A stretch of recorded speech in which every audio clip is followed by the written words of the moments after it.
বাস্তুশাস্ত্র একটি প্রাচীন ভারতীয় বিজ্ঞান, যা সুখী বাসস্থান তৈরি করার উপর জোর দেয় এবং যা মঙ্গল ও সমৃদ্ধি প্রচার করে। সুখী পারিবারিক পরিবেশ গড়ে তোলার 5টি বাস্তু টিপস এই ভিডিওটিতে আলোচনা করা হল।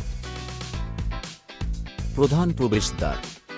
আপনার বাড়ির প্রবেশদ্বারটি অত্যন্ত গুরুত্বপূর্ণ, কারণ এটি শক্তি, প্রাণ, প্রবেশের প্রবেশদ্বার।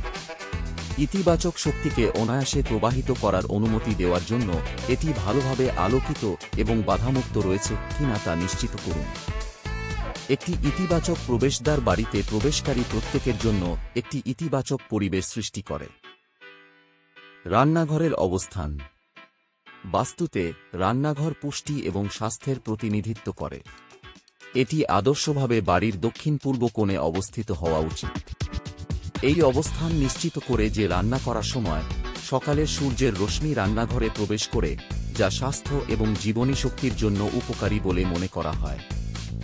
বেডরুমের অবস্থান।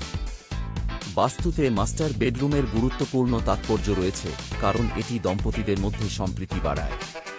এটি আদর্শভাবে বাড়ির দক্ষিণ-পশ্চিম অংশে অবস্থিত হওয়া উচিত।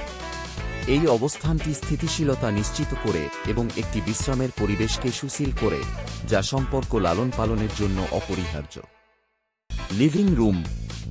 এই স্থানটি যেখানে পরিবারের সদস্যরা জড়ো হয়, যোগাযোগ করে এবং অতিথিদের বিনোদন দেয়।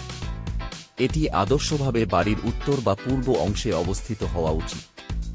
এই দিকগুলি ইতিবাচক শক্তিকে আকর্ষণ করে, ভালো যোগাযোগ এবং প্রাণবন্ত মিথস্ক্রিয়াকে উৎসাহিত করে বলে বিশ্বাস করা হয়। বিশৃঙ্খলমুক্ত স্থান। বিশৃঙ্খলা স্থবির শক্তির প্রতিনিধিত্ব করে এবং বাড়িতে ইতিবাচক কম্পনের প্রবাহকে বাধা দিতে পারে।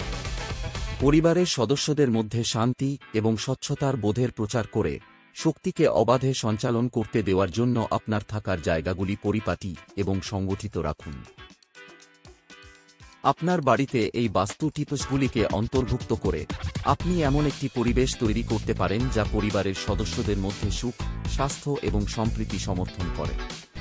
মনে রাখবেন, যদিও বাস্তু নীতিগুলি মেনে চলা উপকারী হতে পারে, একটি সুখী পরিবারের সবচেয়ে গুরুত্বপূর্ণ দিকটি তার সদস্যদের মধ্যে ভাগ করা ভালোবাসা, সম্মান এবং বোঝাপড়ার